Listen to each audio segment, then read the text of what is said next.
días. ¿Cómo están? Bien, muy bien. Contenta. Estuvo muy bonito la inauguración del tren. La gente súper feliz. Muy bonito. Colas y colas el domingo para entrar al tren de Tonalá a Ixtepec. Y en la Mixteca también son casi 900 kilómetros de repavimentación, caminos nuevos. En una parte de la Mixteca oaxaqueña también la gente muy contenta.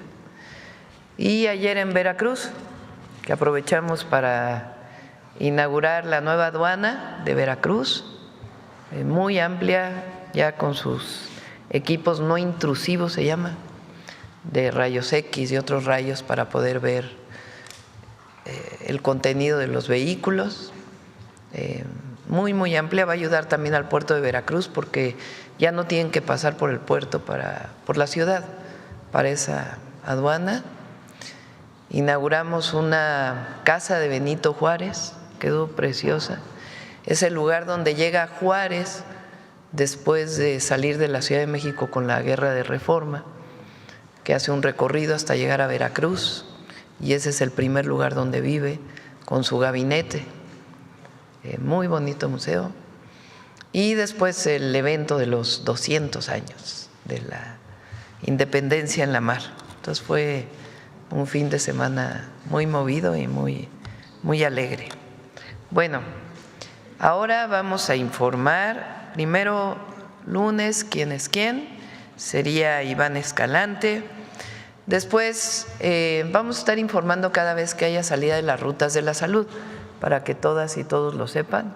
Alejandro Schwartz nos va a dar un video muy rápido de las rutas de la salud y cómo va el abasto de medicamentos en centros de salud y en hospitales del IMSS Bienestar. Y después tenemos el informe de vivienda. Está Edna Vega, que es la secretaria de SEDATU, después Rodrigo Chávez de la Comisión Nacional de Vivienda, después Yabneli Maldonado de FOBISTE y después Octavio Romero del Infonavit. Entonces, mucha información el día de hoy. Vamos con quién es quién, Iván, por favor.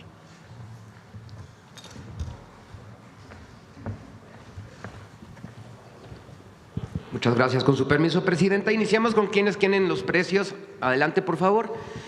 Finavien continúa posicionándose como la mejor remesadora para que nuestros paisanos envíen los recursos a México. Recordemos que hacemos un ejercicio en la calculadora disponible para todas y para todos de $400 y Finavien por esta cantidad en modalidad de depósito a cuenta o transferencia da 7,499,52 al tener un mucho mejor promedio de comisión y un mejor promedio de tipo de cambio. Le vamos a poner una palomita y la que menos da es la remesadora HUM con 7,066,74 con este mismo ejercicio. Le vamos a poner un tache. Recordarles que Finavien también facilita el envío y recepción de dinero, ya que cuenta con 1,700 sucursales y presencia en 1,215 municipios en todo el país. La que sigue, por favor. En la modalidad de envíos en efectivo, la mejor remesadora es Pagafón SmartPay con 7,452,91 en este mismo ejercicio de $400. Le vamos a poner una palomita. Y la que menos da es Pangea Money Transfer con 7,057,61 en este ejercicio. Le vamos a poner un tache. Continuamos con el seguimiento a la Estrategia Nacional para promover la estabilización del precio de la gasolina, teniendo un precio promedio nacional al 21 de noviembre de 23 pesos con 60 centavos el litro de gasolina regular. Y aquí detectamos esta DLT en Metepec, Estado de México, que da precios justos, 23 pesos con 19 centavos litro, y aquí en cada una de las regiones y la gasolinera, destacando que en ningún caso el margen de ganancia es superior a los 2 pesos. Les vamos a poner una palomita. Adelante. Y aquí las gasolineras que se siguen volando la barda con los precios. Esta Oxogas en Querétaro, 24 pesos con 99 centavos, pero tenemos esta GoGas en Cancún que maneja un margen de ganancia de 2 pesos con 91 centavos por litro. Acaba de pasar una cosa que no había pasado, Presidenta, que es muy importante informarles a todas y a todos. En nuestro monitoreo, en el caso de la región Golfo, todas las estaciones que se monitorearon están por debajo de los 24 pesos, cumpliendo lo acordado. Pero a estas les vamos a poner un tache. Adelante, por favor. La presidenta acaba de firmar el 18 de noviembre la renovación del PASIC con 12 cadenas de autoservicio y 20 agroindustrias para mantener la canasta básica en menos de 910 pesos. La tenemos en un precio promedio de 844 pesos. Recordar esta canasta básica de 24 productos. Aquí es el comportamiento de un comparativo que se hizo de octubre de 2024 a octubre de 2025 y cómo han disminuido 9 de las cadenas participantes el precio promedio de su canasta básica. En todas, si se fijan, en todas van para abajo. Toda la información del estudio está disponible para todas y para todos ustedes. Este es un reconocimiento a las cadenas de autoservicio que están cumpliendo con lo acordado en el PASIC. Adelante, por favor. Gracias. Y en el monitoreo tenemos la canasta más barata, Bodega Aurrera Morelia, 736,20, le vamos a poner una palomita. Y la más cara, Ley Tres Ríos en Culiacán, Sinaloa, 944,14, le vamos a poner un tache. Continuamos con 3 ciudades, Coyoacán, Ciudad de México, la más barata, Chedraui Plaza América, 805,80, palomita. La más cara, Soriana Hipercantil, 887 pesos, también palomita por estar por debajo de los 910 pesos. En Tampico, Tamaulipas, Chedraui Andonegui, 790,60, la más barata, palomita. Y la más cara, H-E-B Ejército, 890,53, también palomita. Y en Cancún, Quintana Roo, Soriana Hiper Cancún, 790,40, la más barata, palomita. Y la más cara, Superaqui Crucero, 917,60, tache. Adelante, por favor. Bien, en la revista del Consumidor de noviembre hay un estudio de calidad sobre cacahuates salados y japoneses. Pueden tener la información completa. En este QR nos lleva a un video en donde se está mostrando los resultados de todo este estudio. Destacamos estas 2 marcas que declaran tener esta cantidad de sodio, cuando en realidad contienen mucho más.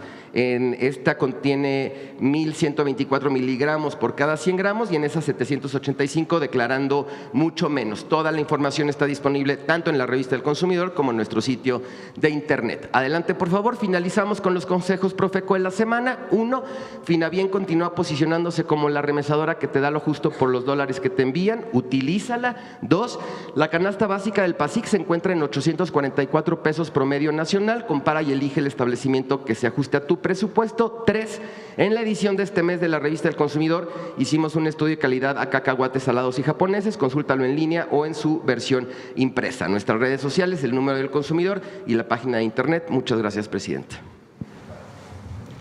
Muy bien. Alejandro. Con su permiso, Presidenta, muy buenos días a todas y todos. Hoy informaremos sobre la tercera entrega nacional de las rutas de la salud dirigida a todos los hospitales del IMSS Bienestar. Con esta entrega confirmamos que el país ya cuenta con un modelo estable, mensual y planificado de abasto gratuito de medicamentos. Siguiente, por favor. En estos 3 meses hemos logrado algo muy importante: más de 8,000 centros de salud y más de 600 hospitales abastecidos de manera continua, entregando más de 70 millones de medicamentos a nuestro personal médico. Este trabajo asegura que la atención no se interrumpa en ningún servicio: consultas, urgencias, cirugía y oncología. Siguiente, por favor. Para esta tercera entrega, del 21 al 23, realizamos el empaquetado. Ayer cargamos todos los camiones a lo largo y ancho de nuestro país y hoy, desde las 6 de la mañana hasta el 28 de noviembre, salen 328 rutas para recorrer sierras, montañas, ríos y caminos rurales para garantizar que cada unidad médica del IMSS Bienestar reciba su abasto completo y a tiempo. Siguiente, por favor. En total vamos a abastecer 637 hospitales. 746 kits de medicamentos planificados y más de 16 millones de piezas destinadas a su operación mensual.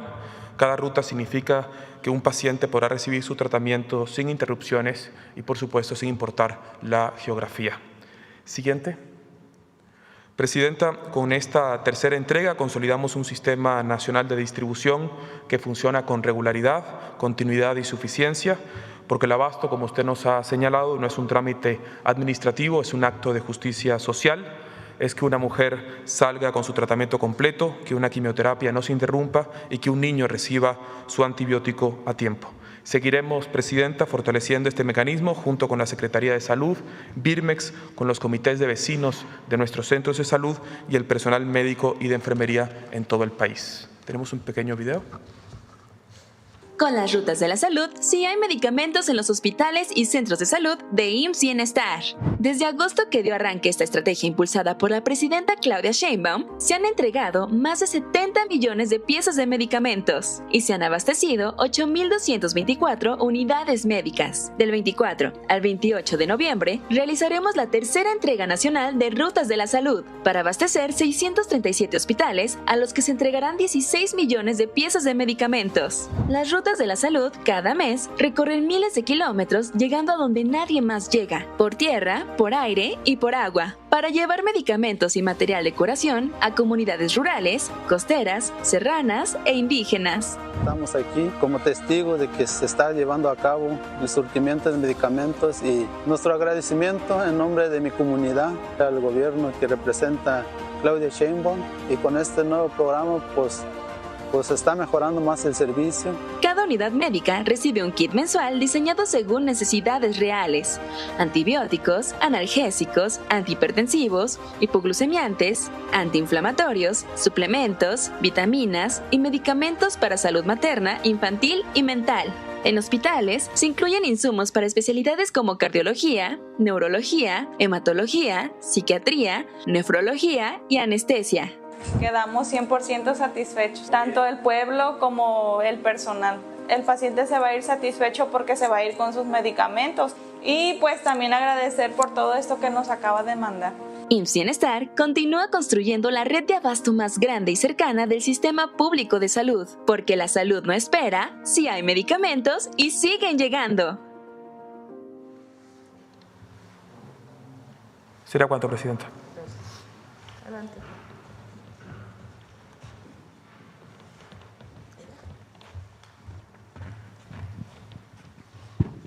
Con su permiso, Presidenta, muy buenos días a todos y todas. Muy brevemente presento el resumen, si me ayudan con la primera lámina, de cómo vamos, del 1,800,000 viviendas, que es la meta de esta administración.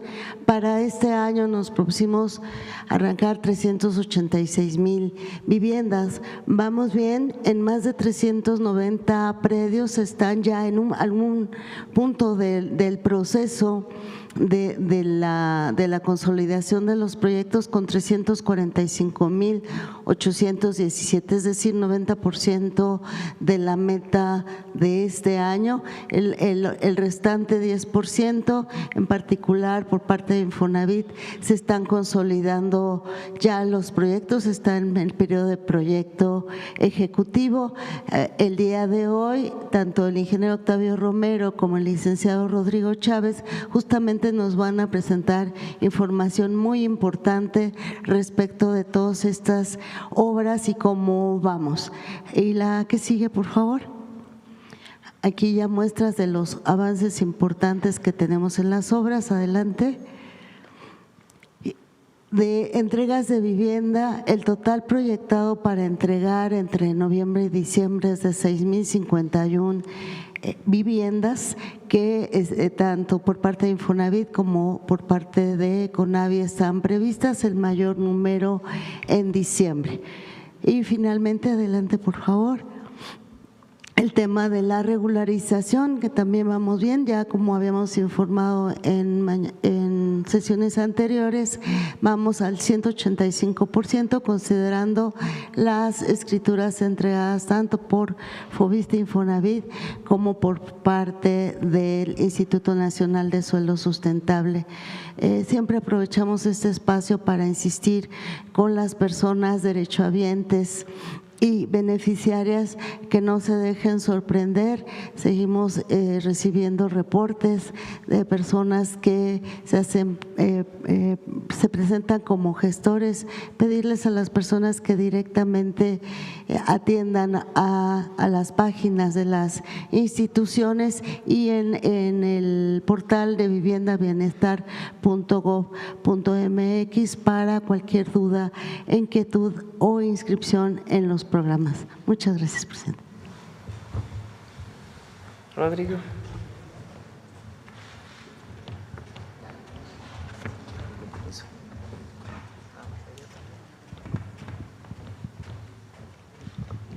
Con su permiso, presidenta, buenos días a todas y a todos.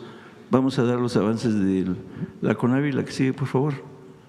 Bueno, esa es la meta sexenal y la meta anual, la que sigue, por favor. Ya de la reserva territorial que tiene la CONAVI, tenemos 393 predios que suman 1,622 hectáreas y tenemos proyectados en ese suelo 221,477 viviendas. Y aquí está el cuadro de cómo se está en cada uno de los estados de la República. La que sigue, por favor. Ya para la meta 2025 estamos trabajando sobre 206 predios que suman 725 hectáreas y estamos ya trabajando en 86,151 viviendas. Y aquí está el cuadro de cómo está distribuido en los estados de la República. La que sigue, por favor. ¿Cómo se encuentra el proceso de la CONAVI? Tenemos 131 predios para 52,366 viviendas contratadas y en proceso de obra. Tenemos 62 predios que suman 29,810 viviendas que están contratadas y con trabajos preliminares. Y estamos ya trabajando 13 predios para 3,975 viviendas en proceso de contratación y por iniciar. Estos suman las 86,151 viviendas. De estas, el 20% van a ser vivienda para jóvenes que estudien y para jóvenes que trabajan. Vivienda en renta van a ser 17,230 viviendas. La que sigue, por favor. Vamos a entregar en la segunda quincena de diciembre 1,530 viviendas en estos estados y en estos municipios del país. La que sigue, por favor. Aquí tenemos una serie de imágenes. La que sigue, por favor. Son varias imágenes. La que sigue, de varios estados de la República. La que sigue, que son el testimonio de la obra que se está ya desarrollando. La que sigue, por favor.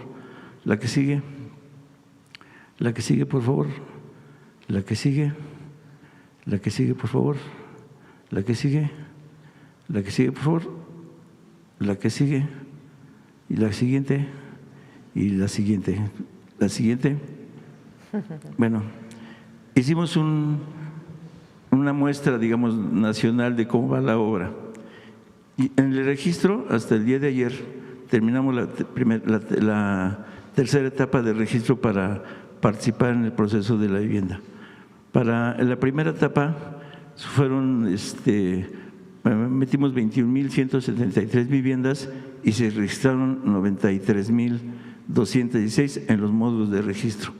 En la segunda etapa fueron 20,756 y se registraron 61,304, y la tercera, que concluyó el día de ayer, fueron 30,022 viviendas y se registraron 62,092. En total se han registrado más de 216,000 familias que quieren participar en el proceso de vivienda de la CONAVI. La que sigue, por favor. ¿Cómo están un poco los números? El 78% son mujeres en el registro y el 22% hombres. De mediana edad se registraron el 62%, jóvenes, en este caso son jóvenes que ya están casados o tienen hijos que son el 29%, adultos mayores el 9%. El 31% se identificó como jefa de familia, el 6% como parte de la población indígena o afromexicana y el 4% con discapacidad. Son los números que dan las 216,000 personas que se registraron. La que sigue, por favor.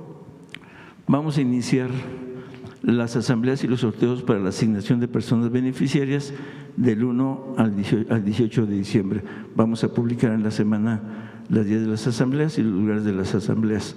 Van a participar en las asambleas personal de la SEDATU, CONAVI, Bienestar, la Secretaría de Anticorrupción y Buen Gobierno y un interventor de la Secretaría de Gobernación. La que sigue, por favor. Y aquí están los mecanismos para poder informarse, quejarse, etcétera, etcétera. Muchas gracias a todos y todas. Gracias, Presidenta. Ya.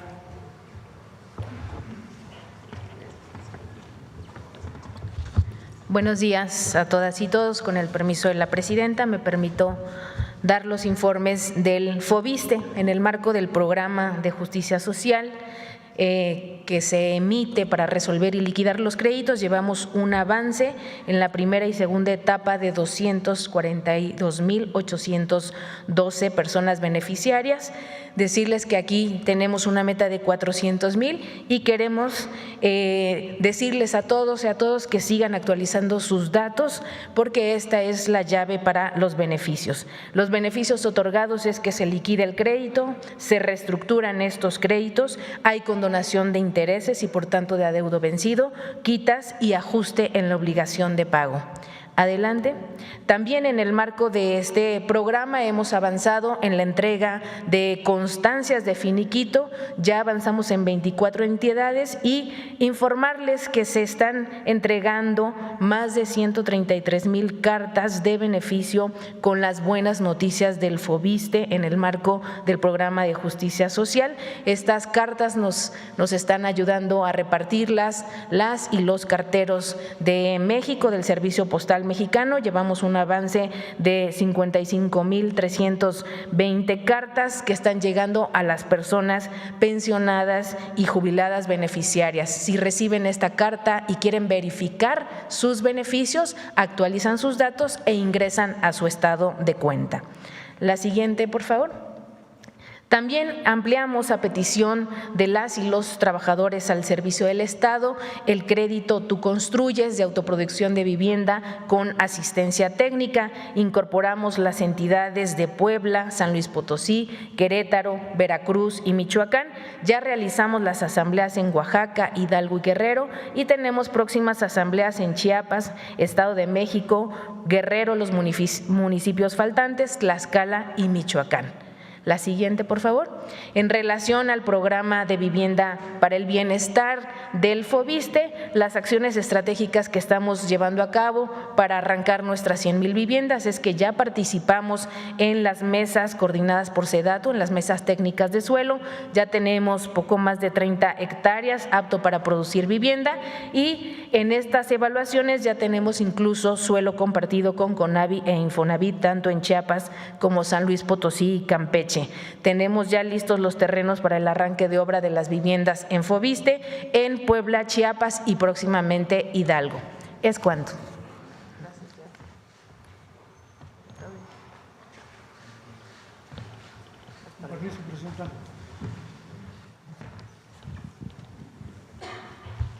Muy buenos días, amigas y amigos, medios de comunicación. Para informarles cómo vamos en el Infonavit con relación al programa de vivienda para el bienestar. Por favor, la primera lámina. Bueno, la meta es de 1,200,000 viviendas en el sexenio.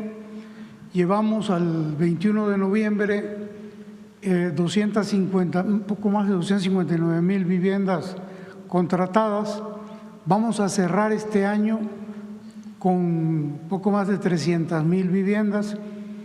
Faltan 40,000 que de aquí al 31 de diciembre ya quedan contratadas. Para el próximo año ya tenemos proyectos que consideramos viables por el orden de 400,000 viviendas más. La que sigue, por favor. Estas son las viviendas que están contratadas, las 259,000 están en verde al día de hoy, y las que están en rojo son las que se van a contratar de aquí al 31 de diciembre de este año. Entonces, como vemos, Veracruz ya está totalmente contratado, 51,000 viviendas, y en el caso, por ejemplo, de Tamaulipas, nos queda un pedazo todavía de un tramo de viviendas que vamos a contratar este año. Pero esta es la radiografía de 2025 en cuanto a las casas contratadas y las que se van a contratar este año. La que sigue, por favor. Entrega de viviendas, la que sigue. Bueno, tenemos contratados 163 proyectos, de los cuales 106 ya arrancaron obra, y de esos 106, 58 ya están entregando vivienda en 19 estados y en 39 municipios. Vamos a entregar este año, a finales de diciembre, hasta finales de diciembre, 4,871 viviendas. Ya tenemos entregadas al día de hoy alrededor de 1,100 viviendas. Esto ustedes pueden consultar, cualquier derechohabiente puede consultar esta información en estas páginas del Infonavit. Pero bueno, 4,871 viviendas se van a entregar este año. Y a partir de enero y ya en adelante se van a incrementar el número de viviendas. Es importante. La que sigue, por favor. Aquí están los estados donde vamos a entregar estas 4,871 viviendas. Por ejemplo, en Tamaulipas vamos a entregar 1,395. Ya estamos entregando. Vamos a llegar a ese número. En Quintana Roo, 672.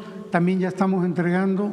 En todos estos ya estamos entregando, casi en todos.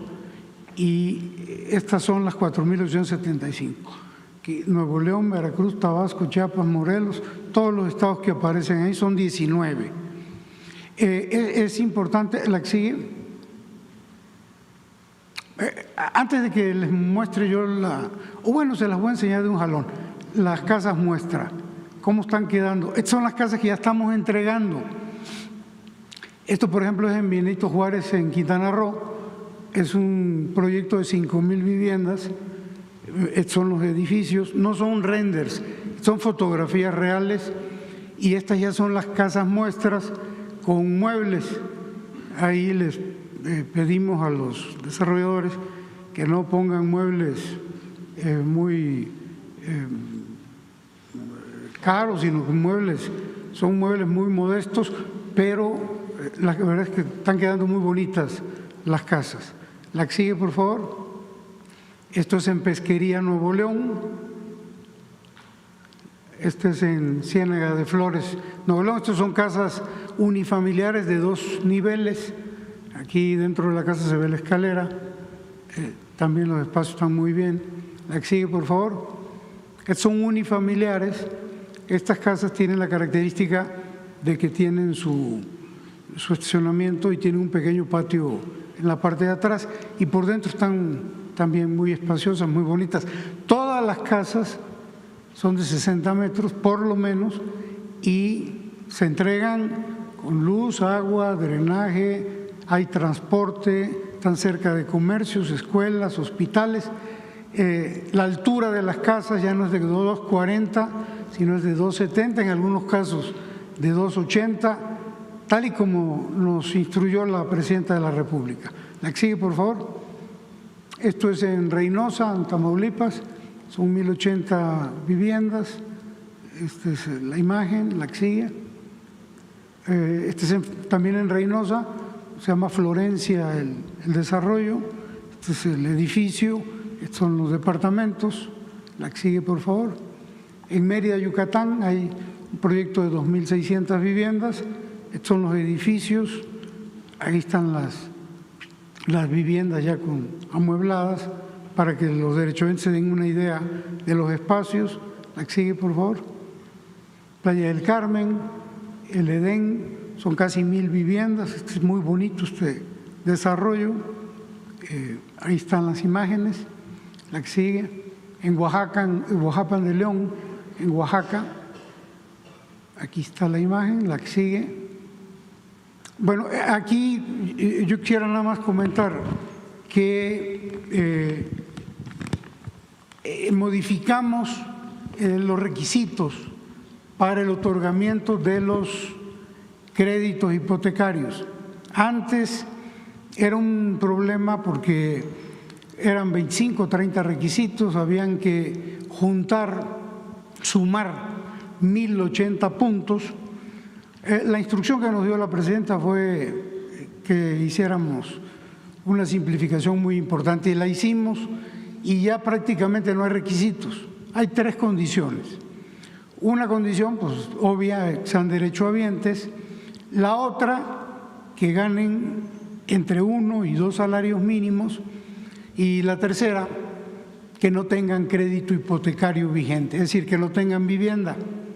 Esas 3 condiciones le dan a los derechohabientes la posibilidad de adquirir un crédito para adquirir una de estas viviendas. Hay que recordar que estas viviendas tienen una situación, se constituyó una igualdad entre el monto promedio que reciben estos derechohabientes con el precio de las viviendas, de manera que el monto promedio de crédito es 600,000 pesos, poco más, poco menos, promedio 600,000, y eso es igual al costo promedio de la vivienda, entre menos de 600, un poquito más de 600, y eso hace que en automático quien recibe el crédito acceda directamente a la vivienda, que no tenga que andar consiguiendo dinero por otro lado para completar.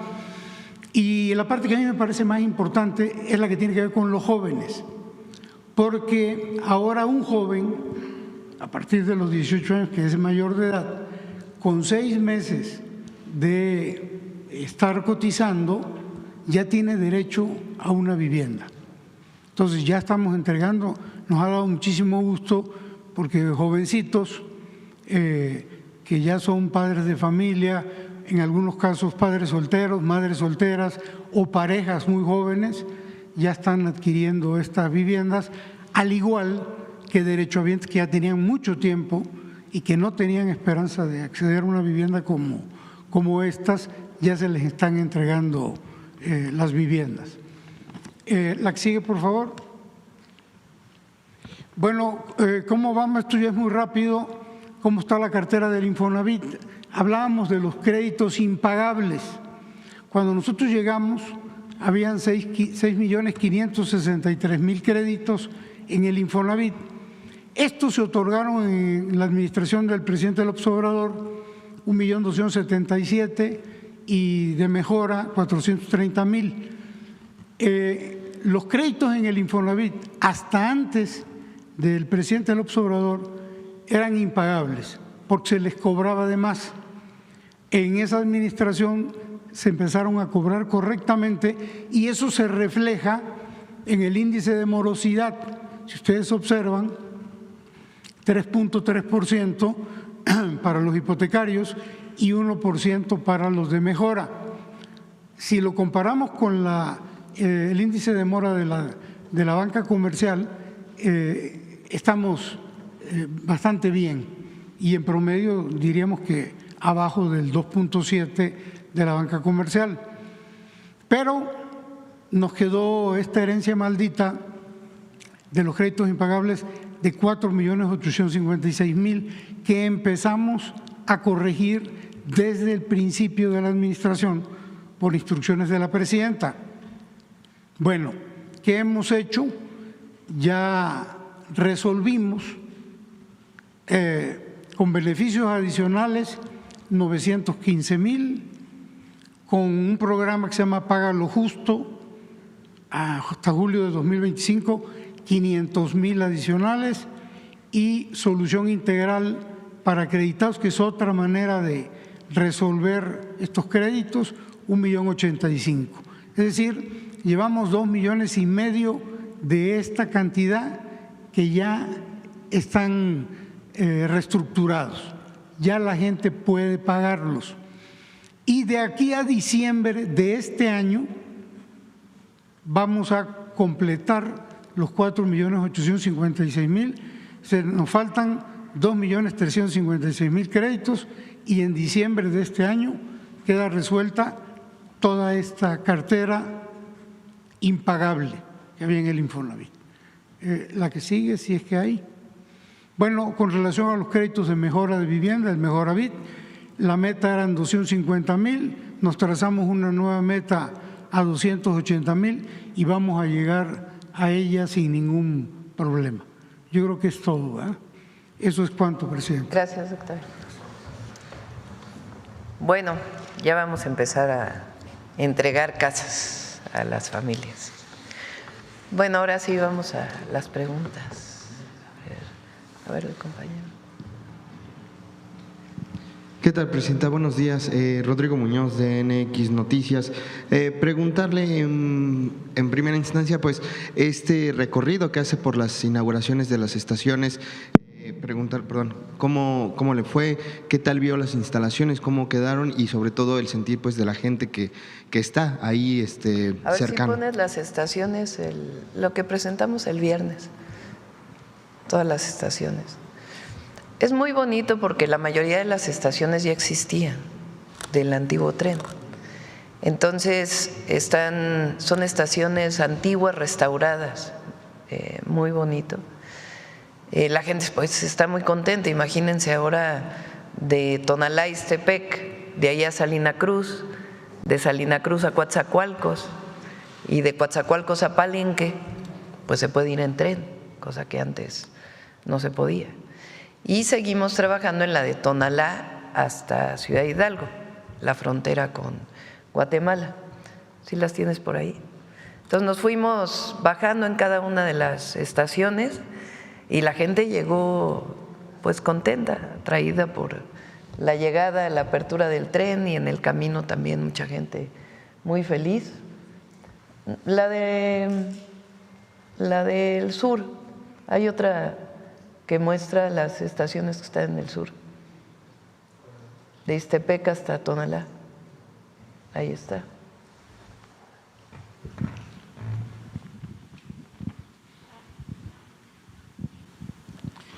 Aquí, este ya está funcionando, este lo inauguró el presidente López Obrador, desde Salina Cruz hasta Coatzacoalcos. Y también, ya me tocó a mí acompañarlo, en la inauguración del que va de Coatzacoalcos hasta Palenque. Aquí se une con el Tren Maya. Es decir, aquí puede uno bajarse del tren interoceánico y subirse al Tren Maya para llegar hasta Mérida y dar la vuelta en toda la península de Yucatán. ¿Qué estamos haciendo ahora? Esta de aquí, que va de Roberto Ayala, Dos Bocas, Tabasco, y inauguramos la que va desde Ixtepec hasta Tonalá, hasta aquí, esta. Y fuimos parando en todas las estaciones. Y estamos haciendo, aquí es Chiapas y aquí es Oaxaca. Y estamos haciendo la de Tonalá hasta Ciudad Hidalgo. Este puerto también se está mejorando, Puerto Chiapas. Ya están llegando vehículos ahí. Y también Salina Cruz. Aquí está, Salina Cruz. Entonces, como ven, pues es un proyecto integral en el sur-sureste del país. Y la gente muy, muy contenta. Presidenta, también este fin de semana pues ocurre esta fiesta de las culturas comunitarias, espero pronunciarlo bien, Yoltlaltoli, Voces Vivas. Preguntarle si tuvo la oportunidad de ver un poco de qué se trató, cómo le pareció. Se presentó aquí, ¿recuerdan? Vino la secretaria de Cultura, participaron 1,500 niños y niñas de los semilleros de la Secretaría de Cultura, de pueblos originarios, 35 lenguas, cantos, bailables, y participó también la orquesta de Pilares. Pilares es un proyecto que hicimos cuando fui jefa de gobierno de 300 centros comunitarios y junto con los niños y niñas que salieron de Palacio Nacional, adornado muy bonito el Zócalo, y dicen que fue algo mágico, emocionante. No pudimos estar más que lo vimos por video, pero les invitamos a que lo vean todos a través de las redes sociales. Muy, muy hermoso.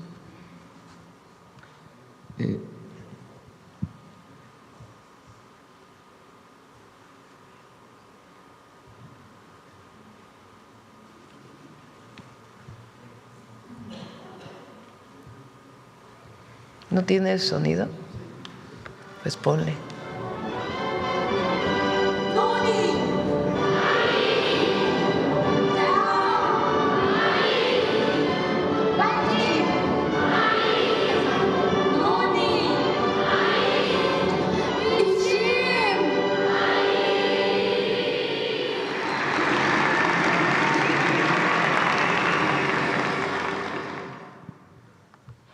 Presidenta, el canciller Juan Ramón de la Fuente recibe a la presidenta Xiomara Castro de Honduras. Preguntarle si se va a reunir con ella, me parece que sí. Mañana. Viene mañana. Y la recibimos y el día de mañana la recibimos con una visita formal de nación a nación, estado a estado. Hacemos la celebración como siempre lo hacemos, la recibimos, cantamos, más bien se tocan los dos himnos. Y después ya va a ser una serie de reuniones privadas que vamos a tener con ella, hermanando todavía más la buena relación que hay con Honduras. ¿Habrá en esta ocasión una conferencia o simplemente será un comunicado que salga? Un comunicado nada más. Ya por último, Presidenta, preguntarle, al parecer esta semana ya entra el Frente Frío 16 al país, lo que podría traer la primera tormenta invernal. Preguntarle, bueno, más bien pues el mensaje para los estados del norte y obviamente sí, ya vamos a emitir el comunicado, bueno, lo emite Protección Civil, pero nosotros también, para precaución, para que la gente se cubra a través de la Guardia Nacional y de Bienestar, también damos cobijas y en las zonas más altas de mayor frío, y sí, ya viene la alerta hoy mismo. No sé si la tienes ahí de Protección Civil para que la podamos poner. Gracias, Presidente. Gracias. Buen día. Buen día. Adelante. A ver, la compañera. Sí, buenos días a todos. Buenos días, Presidenta. Sandra Aguilar de AE Grupo Informativo. Bueno, regresando un poco al tren interoceánico, preguntarle qué representa para usted finalizar o consolidar precisamente este proyecto que inició el presidente Andrés Manuel López Obrador. Es muy importante. Primero es la recuperación del tren. Recuerden que en el periodo de Zedillo se privatizaron los trenes de una manera absurda. No tendrían por qué haber privatizado los trenes, no tenía ningún sentido. Si había problemas de corrupción entonces, no se resuelven privatizando, se resuelven pues atendiendo el problema. Decían que no eran rentables, pues claro que se requiere todo para la rentabilidad de los trenes, pero si no eran rentables, entonces ¿por qué para los privados sí son rentables y no para el Estado? Absurda esa venta. Recuerden que además Zedillo se fue a trabajar a una de las empresas a las que le privatizó el tren.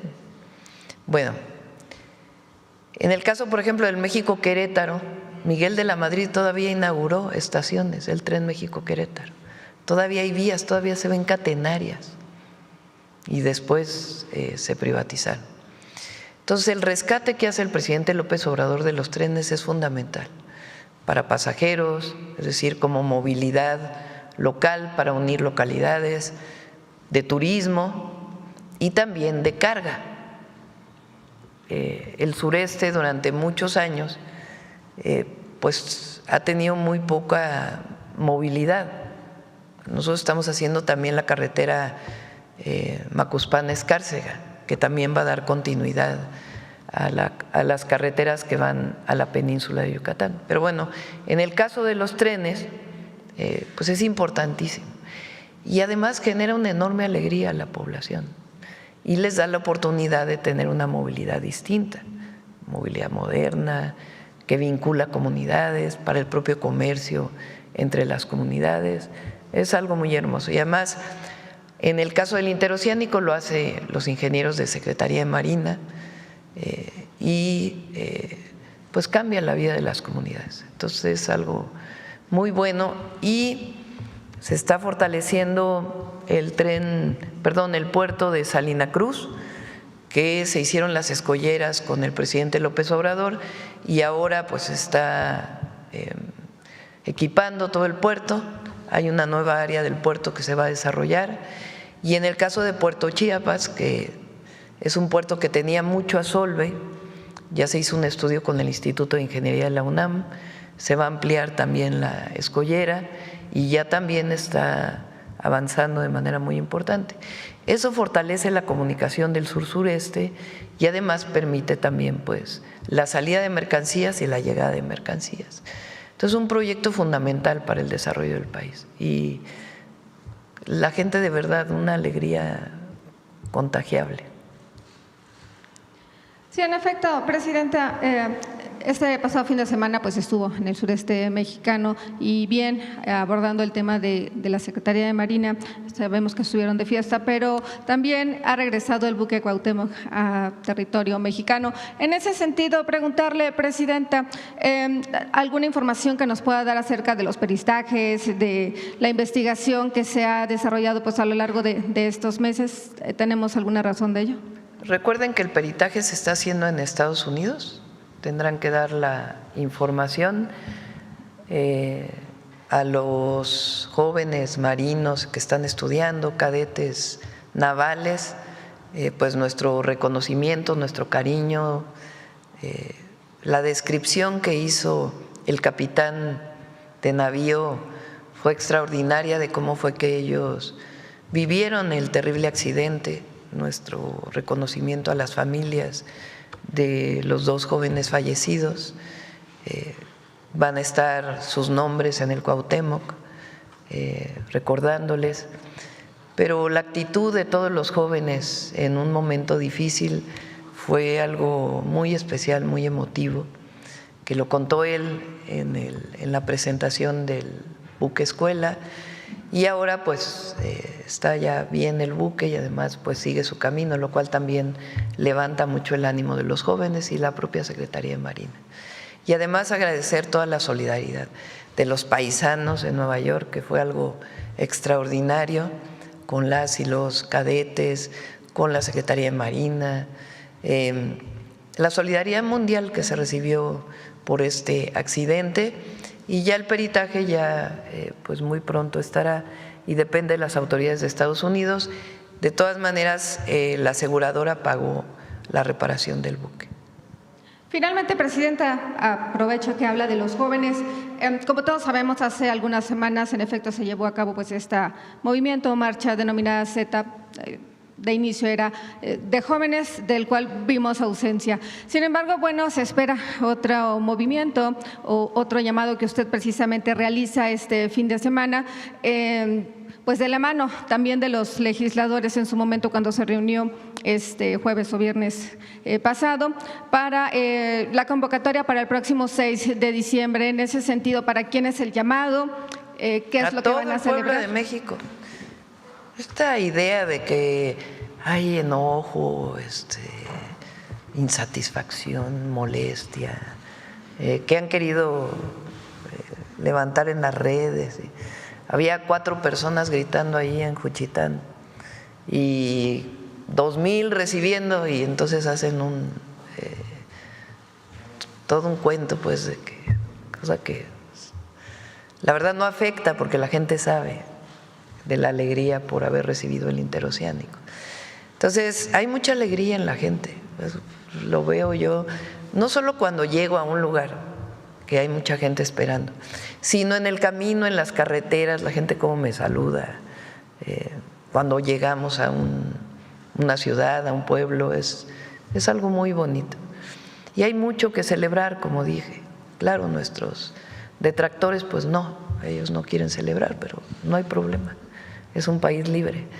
Hay mucho que celebrar de lo que ha cambiado nuestro país en 7 años y lo que hemos logrado en este año de transformación. Miren nada más el programa de vivienda. Durante los 6 años del presidente López Obrador, la parte de la vivienda no pudo avanzar más.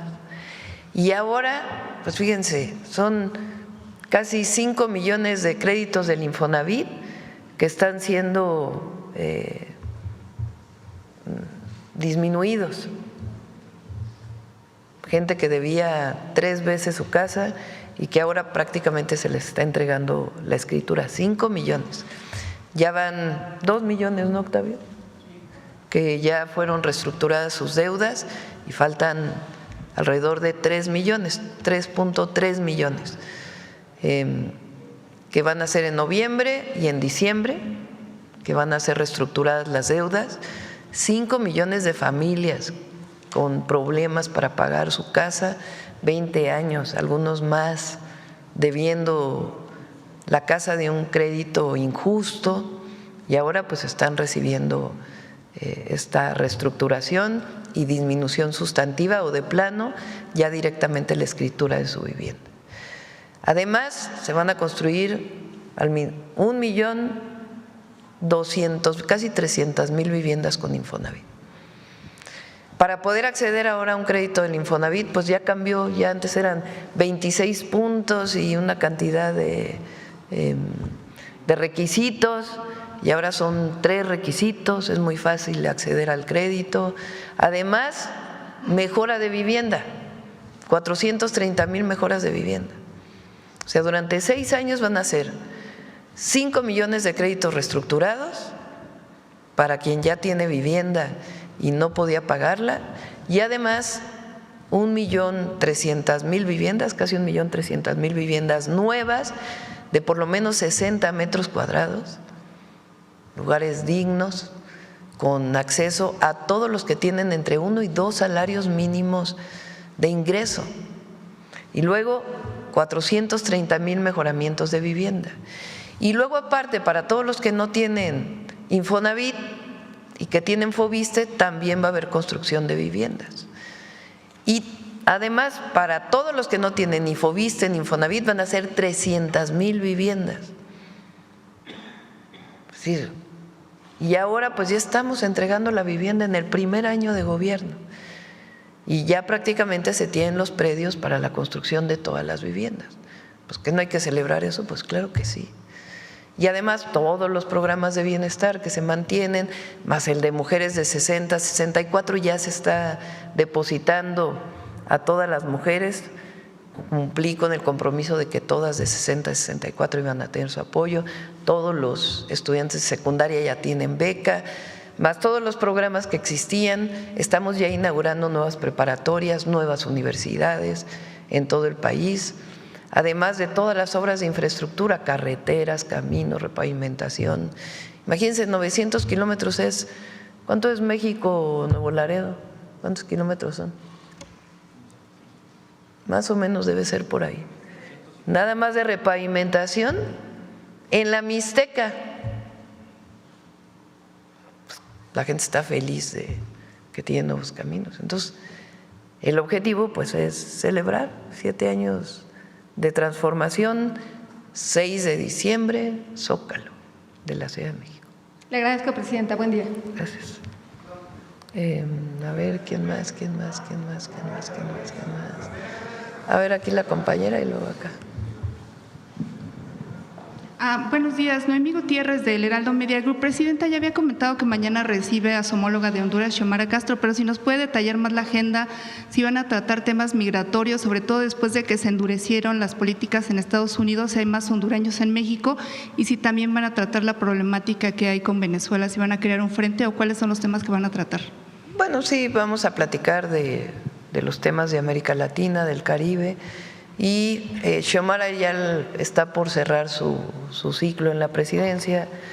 Nos hemos hecho pues buenas amigas desde que la conocí, que vino, y también pues es un reconocimiento al trabajo que ha hecho al frente del gobierno de Honduras, y hay mucha relación con Honduras, de actividad económica y muchas otras actividades que se han hecho hasta ahora y que pues pretendemos que continúen. Ajá, y también, presidente, preguntarle, mañana se celebra el 25N. ¿Cuál sería su llamado para estas organizaciones que se van a manifestar? Bueno, siempre que se manifiesten de manera pacífica. Mañana viene Citlali. Recuerden que hace poco presentamos cómo se van a modificar las leyes para que el abuso sexual, sobre todo a las mujeres, el acoso sea sancionado, y además haya una campaña muy grande en todo el país de que eso está mal, y además pues es un delito de protección a las mujeres. Nuestra responsabilidad no solamente es haber llegado con primera mujer presidenta y el símbolo que eso representa para todas las mujeres mexicanas y para los hombres también, sino también proteger a las mujeres, apoyarles. Entonces el programa se va a presentar el día de mañana, y junto con los centros libres, que queremos tener un centro libre en cada municipio del país, ya va bastante avanzado, y las Tejedoras de la Patria, que es una red de mujeres voluntarias en apoyo a los derechos de las mujeres y la cartilla de las mujeres, pues se va avanzando de manera importante. Entonces mañana presenta Citlali, y a todas aquellas o aquellos que van a marchar el día de mañana, pues hacer un llamado a que sea una marcha de manera pacífica. Y ya por último, presidenta, preguntarle de este evento que va a tener el 6 de diciembre. También se está llamando a una marcha de parte de Morena. ¿Usted va a marchar también? Todavía no lo decidimos, pero más bien yo creo que es la concentración aquí en el Zócalo. Aquí nos vamos a juntar y pues justamente va a ser eso, hacer un recuento de lo que ha cambiado el país en 7 años, lo que era antes, lo que es ahora, y también de las resistencias que hay a la transformación y cómo pues debemos mantener el rumbo, porque eso es lo que quiere el pueblo de México, que no hay regreso al pasado, eso no puede ser. Tenemos que seguir avanzando con la transformación. Ok, muchas gracias. Bueno, a ver, ¿quién más? A ver, yo dije el compañero, ¿verdad?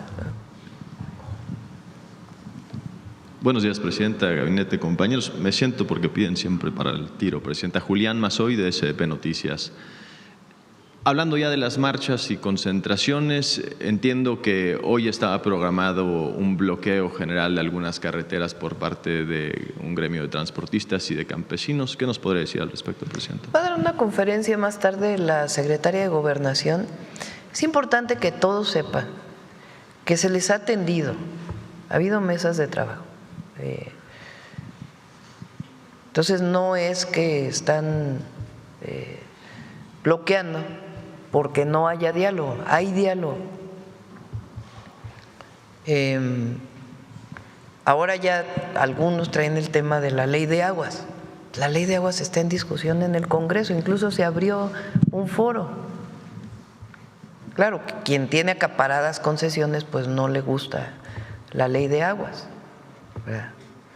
Pero también hay que seguir avanzando, aunque hay diálogo, hay mesas de trabajo, hay foros en el Congreso para que se puedan vertir las opiniones. Entonces va a dar conferencia la secretaria sobre cómo se les ha atendido y también pues quiénes son los que están parando, que están cerrando carreteras. Presidenta, el presidente de facto de Perú, entiendo que se llama José Geri, amenazó durante este fin de semana o dio declaraciones en el sentido de la posibilidad de invadir la territorialidad mexicana a través de la soberanía, en un caso similar a lo que sucedió en Ecuador por el asilo político a Betsy Chávez. ¿Qué podría decir al respecto también? Violaría todas las leyes internacionales. ¿Está México preparado para algo así? ¿Lo consideran dentro del atlas de riesgos que exista sobre esto? Pues no, o sea, el asunto es si se comete una irregularidad internacional, una violación a la soberanía. Entonces, podemos tener diferencias, pero siempre en el marco de la ley internacional. No tiene, Ya ocurrió en el Ecuador y violando todas las leyes internacionales. Entonces, el derecho de asilo de esta mujer es el derecho de asilo reconocido por las leyes internacionales de derechos humanos. Es un derecho de asilo dentro del marco de las relaciones internacionales y sus leyes. Y la vulneración pues sería muy grave. Entonces, el diálogo siempre es lo mejor, siempre. Se pueden tener diferencias y se opina. Ellos tomaron la decisión de romper las relaciones con México, pero una intervención en la embajada pues estaría fuera de toda norma. Presidenta, sobre este cierre carretero, ahora me surge otra duda. Sale una nota hoy interesante en algún medio de comunicación con respecto a algo que llaman el huachicol carretero. La gente que no paga el peaje de las casetas en el país estiman que la cifra escala a 3.833 millones de pesos al año, dinero que se debiera destinar al mantenimiento de las carreteras. ¿Es un problema esto? ¿Cómo lo tienen ustedes diagnosticado? No. Capufe tiene sus casetas, ahí donde hay casetas, hay otras carreteras concesionadas desde hace mucho tiempo. Y no es un problema, realmente no es un problema. Ahora estamos queriendo digitalizar todo ese trámite para evitar el uso de efectivo, poco a poco con información. Eso va a ayudar mucho también a que no se detengan tanto tiempo en las casetas, que es uno de los problemas que tenemos. En temporada alta se pasan muchas horas para poder pasar una caseta. Entonces estamos en un programa para poder digitalizar todas las casetas con información y que ayude. Pero este problema realmente no es tal. Que esta cosa que se dice no es tal. No estoy seguro de cómo frasear esta pregunta, ojalá me permita un minuto más como para hacer el contexto. La oposición mediática y política acaban de inaugurar una especie de nueva era de la vida mexicana en donde parece imposible el tener logros personales. Me refiero a que siempre puede haber alguna foto de alguien o el tío de la abuela, del primo. No, las fake, ahora sí que las fake fotos, no sé cómo se dirá eso. Pero me llama la atención que parece imposible ya ganar un certamen de belleza sin que alguien te saque que el tío de la abuela del primo tuvo un contrato con algo de alguien. Y entonces la presidenta parece que le compró a Miss Universo esto para una cortina de humo. A ver, hay gente que pide ya que a Isaac del Toro le vaya mal, hay gente que si le va bien a la selección en el Mundial del próximo año. Me llama la atención esta nueva etapa en donde ya nadie puede ganar nada porque alguien tiene alguna foto con alguien y el tío del primo, presidenta. Un poco. Es mucha desesperación, ¿no? ¿No creen? La verdad. O sea, esta idea de hacer montajes de fotografías y hacerlos virales, de hacer gigante, hoy sale, ¿no? La peor gira de cualquier presidente de toda la historia de México la tuvo la presidenta en Oaxaca. Bueno, ¿a dónde fueron? No sé, ¿a dónde estuvieron? Pues es ridículo. Sí, 2 personas gritaron en un evento y luego ahí en la Mixteca llegó un grupo, también se juntan los extremos, los radicales de un lado con los radicales del otro, de derecha y de izquierda supuestamente. Pero llegó un grupo, fíjense, dicen que no hay libertad, ¿no? Que hay autoritarismo. Llega un grupo, interrumpe el evento, se pone en la calle y está gritando. Entonces les digo, pues si quieren los atendemos. Pero no siguieron gritando. Bueno, pues, tienen derecho a seguir. Era un grupo como de 70 personas. Y el evento era como de 4,000. Entonces, pues estaban gritando. Y nosotros seguimos con el evento. Terminó el evento y después trataron de evitar que saliéramos y salimos. No, ya, ingobernabilidad en México, terrible. Qué situación, qué ridículo. Entonces, lo que es importante, no se dejen llevar por todo lo que sale en las redes sociales. Y nosotros vamos a seguir informando. Y no hay problema, vamos muy bien, la verdad. O sea, los 100 puntos que planteé en el Zócalo van avanzadísimos, todos. Prácticamente no hay ni uno que no estemos avanzando. Hay 1 o 2 que van más retrasados, pero la mayoría va avanzando. Los trenes hacia el norte van avanzando, el tren interoceánico, el tren de carga Maya, las carreteras, el programa de producción de electricidad, de generación eléctrica, Pemex va avanzando, todo va avanzando.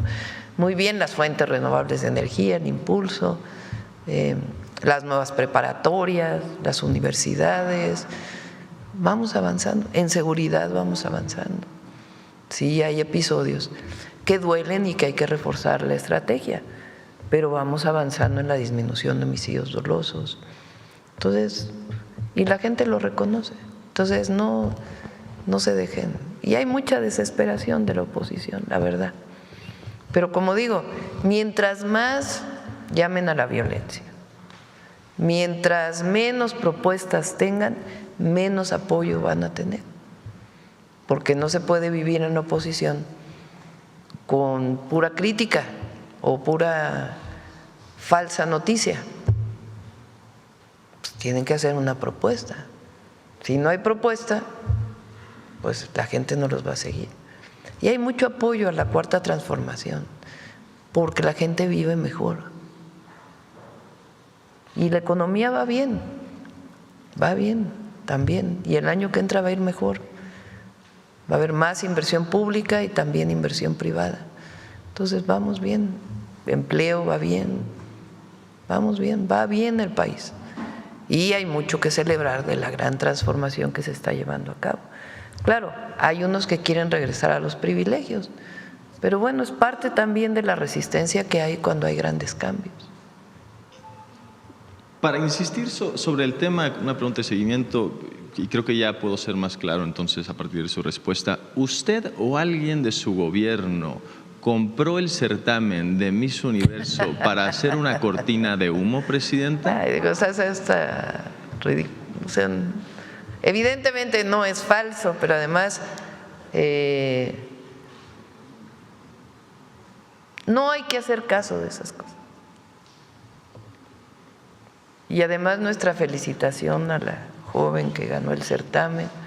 Ya lo dije, más allá de las críticas que pueda o de los cuestionamientos que pueda haber a certámenes de este tipo, ella, además de tener su mérito siempre, levantó la voz en un momento en donde trataron de minimizarla. Y eso tiene mucho mérito, mucho mérito. Presidenta, para cerrar, me permite un comentario que me pidió don Rafa, quien es el vigilante de mi edificio. Me pidió, estaba muy emocionado con que ya van a presentar la iniciativa de las 40 horas y me dijo que no se olvide de la gente que trabaja en la industria de la seguridad privada y pública también para ser considerados. Muchas gracias, presidenta. Gracias. Saludos a don Rafa. Adelante. Gracias, presidenta.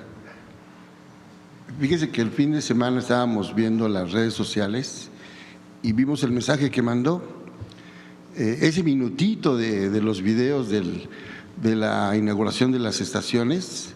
Entonces yo le paré la nota y la titulamos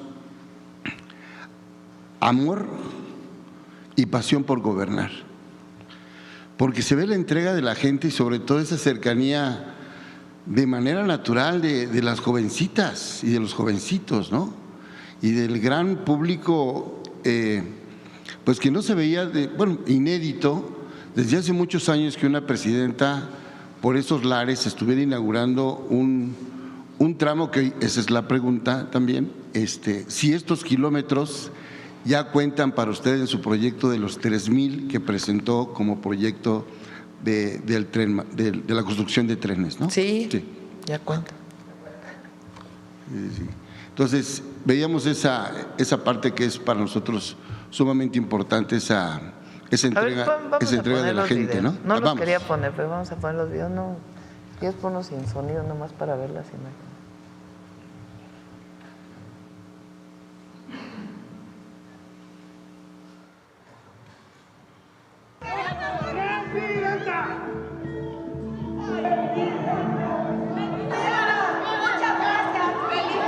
El día de ayer inauguramos el tramo del tren interoceánico que va de Tonalá, Chiapas, hasta Ixtepec, Oaxaca. Nos detuvimos en todas las estaciones, un paseo maravilloso. Hoy ya está funcionando ese tren. Gracias, Agüita, se lo agradece. La queremos mucho,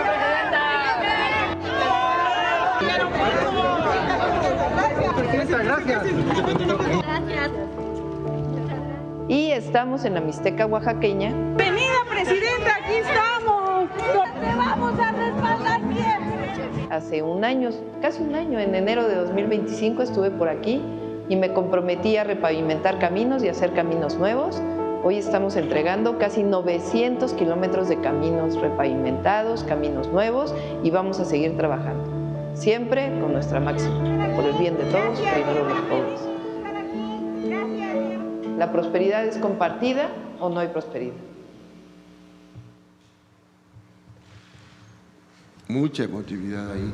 Presidenta, habla de 900 kilómetros, es como de aquí a Veracruz y de regreso, que no es poca cosa. ¿No? Un poquito más, claro, un poquito más. Porque Acapulco, por la del Sol, son como 300 kilómetros. No tanto, porque son 450 kilómetros a Veracruz y son 600 a Acapulco. México, Laredo, ¿cuántos? 1134. Bueno. 200 kilómetros menos. El tema es que ahí, en esta combinación de esfuerzos, en esas palabras, usted llama a recordar la unidad del pueblo mexicano en momentos de tragedia y también de colaboración, como fue pues, los recientes eventos naturales muy feroces cada día por la naturaleza, y cómo en un mes lograron entregarse, primero pues proteger la vida, ¿no? Salvarla, empezar la limpieza, la organización, la prestación de los servicios directos, la donación también de apoyos económicos y de enseres, y la reconstrucción ya con paso firme de lo que son los puentes, más de 56 que se derrumbaron, lo poco que queda, y sobre todo las comunidades alejadísimas como es el Álamo, ¿no? y la orografía tan accidentada. Fíjense, en Guerrero, a veces hablamos poco de ello, más bien hablamos poco de ello. En Guerrero, después del huracán John que nos tocó, el huracán entró como una semana, unos días antes de que saliera el presidente López Obrador, y ya nos tocó a nosotros atender a la población y la reconstrucción. En Guerrero son alrededor de 68 puentes que estamos haciendo. 68 puentes en las carreteras, porque algunos de ellos resultaron dañados o ya estaban afectados por lluvias previas. Entonces son 68 puentes. Vamos a ir, espero antes de que acabe el año, porque además están haciendo los puentes sobre la carretera que va sobre la costa, y la verdad, muy importante, además de todo el apoyo que se le dio a la gente. Ahora, en Veracruz, San Luis Potosí, Puebla, Hidalgo, menos en Querétaro porque hubo menos afectación, ya se entregaron todos los apoyos, todos, los 2 apoyos que recibieron. Se está haciendo un censo con Aetna para ver cuántas viviendas tienen que reubicarse para que no queden en los laderos del río o de los ríos. Va a haber reubicación de esas personas con apoyos, evidentemente, y ya se está trabajando todo el programa de desasolves, de rehabilitación de carreteras, para todo el proceso de reconstrucción que tiene que haber. Entonces, es un trabajo, y además mi reconocimiento aquí a Jesús Esteva por el tema de los caminos y a todo su equipo, porque realmente Es un trabajo permanente de trabajo intenso para poder restaurar, rehabilitar puentes pequeños o en otros casos grandes, pero imagínense 68 puentes en Guerrero. Y ahora en la Mixteca es una de las zonas más pobres del país. Es una zona que tiene mucho reconocimiento al general Lázaro Cárdenas, porque el general, después de su presidencia, lo hacen responsable del Plan Balsas. Y hace muchísimas obras en Michoacán, en Guerrero, en Oaxaca.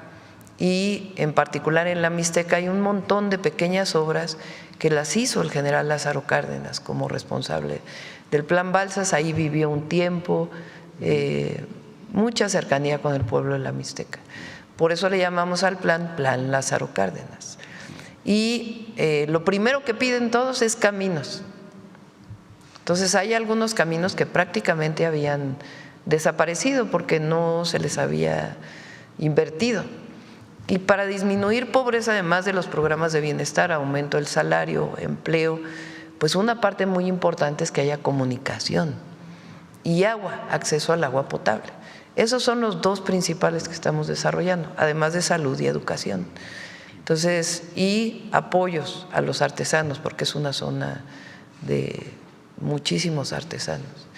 Entonces pues da mucho gusto que no hay nada más satisfactorio para un gobernante que haber llegado, que la gente pida caminos y que regreses a entregar caminos. Sí. Y además vamos a seguir, porque todo el sexenio vamos a seguir trabajando en la Mixteca y en la montaña de Guerrero, que también estamos haciendo caminos y otras acciones. Sí. Una anécdota nada más, Presidenta, ahora que mencionaba lo de la Ley Juárez, a 175 años. Juárez, los estudiosos lo señalan como los estudiosos de la historia, como un político migrante, por todas las ocasiones en que tuvo que andar salvando la vida y al gobierno. Y cuando va para Veracruz incluso se lleva la silla presidencial, que esa es una anécdota muy increíble y hay narraciones sobre eso. Bueno, ese era el tema anecdótico. A ver, espérame, porque le pedí a los compañeros que me pasaron el video, no sé si te lo mandaron, de la casa que inauguramos ayer. ¿Te lo mandaron? A ver si lo vemos, porque es muy interesante, está muy bonita. Es la casa donde él llega a vivir. Durante la Guerra de Reforma él sale de la ciudad y no es que camina directo o sea, no se va en carreta directo a Veracruz, sino que hace una trayectoria para poder llegar a Veracruz. Y en Veracruz instaura el gobierno de la República. Y lo que es muy interesante de Juárez es que la rebelión conservadora, digamos, de la Guerra de Reforma en contra de la Constitución de 1857, que lo que pretendiera reinstaurar los privilegios de la colonia, que se habían quedado incluso durante la independencia, Juárez en Veracruz, en vez de decir, no, pues hay que limitarnos, hay que replegarnos un poco, porque hay que… No, él emite las leyes de reforma, es decir, va más allá. En plena Guerra de Reforma, cuando triunfa los liberales, entonces ya se publican en el Diario Oficial de la Federación, ya de manera formal con el Congreso. Pero por eso tiene la estatura que tiene Juárez, no solamente por lo que hizo, lo que representó en términos de la visión de los liberales mexicanos en ese momento contra los privilegios que existían, la separación de la Iglesia del Estado, el constituir un Estado laico, en sentar las bases de la democracia, porque sin eso no hubiera habido democracia en México, el combatir la invasión francesa, el no negociar con Maximiliano, en mantenerse firme y finalmente el triunfo o la reinstauración de la República con lo que llamamos la segunda independencia de México. El tema es que en medio de la guerra él avanza con la segunda transformación, emitiendo las leyes de reforma y con ese gabinete de los liberales mexicanos que es algo extraordinario. Entonces, una enseñanza enorme. Y los conservadores que entonces llamaban a la intervención extranjera, igual que ahora. son los mismos conservadores los que fueron a Europa a buscar un emperador para que gobernara México. Entonces, a ver si te lo pasaron.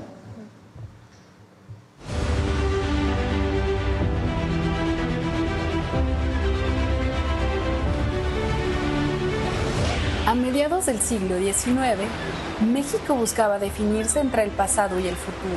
Tras el golpe de Estado que desconoció la Constitución y tomó la Ciudad de México, Benito Juárez se trasladó a Guanajuato y desde ahí, el 19 de enero de 1858, asumió de manera interina la presidencia de México. La guerra fue inevitable y el país quedó dividido entre un gobierno de facto, apoyado por los conservadores, y el de la legalidad, respaldado por un gran sector de liberales.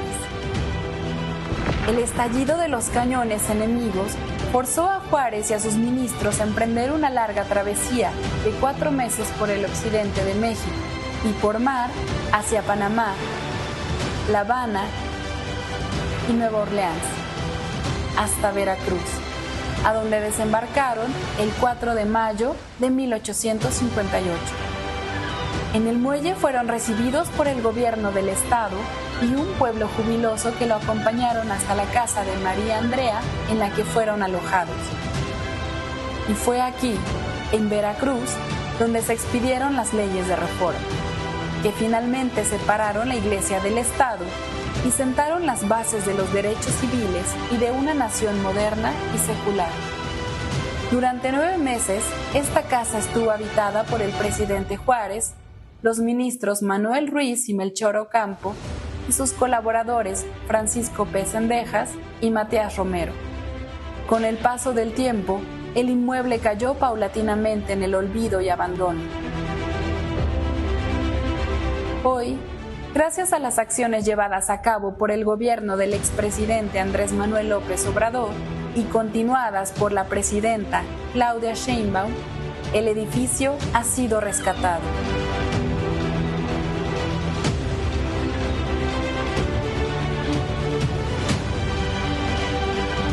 La restauración tomó 11 meses de dedicación, devolviéndole su esplendor y dignidad a la hoy Casa Museo.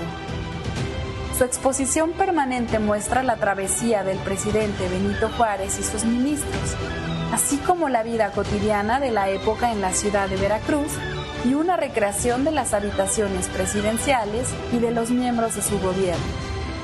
Si bien la familia Juárez Maza no habitó esta casa, se reproduce el camino peligroso que recorrió Margarita Maza junto con sus 8 hijos por la Sierra Norte de Oaxaca para reunirse con su amado Benito. El Museo Casa Benito Juárez abre hoy sus puertas como un puente entre pasado y presente, un espacio vivo donde la historia no se guarda, se comparte. Una casa que no solo fue testigo del poder, sino refugio de ideales.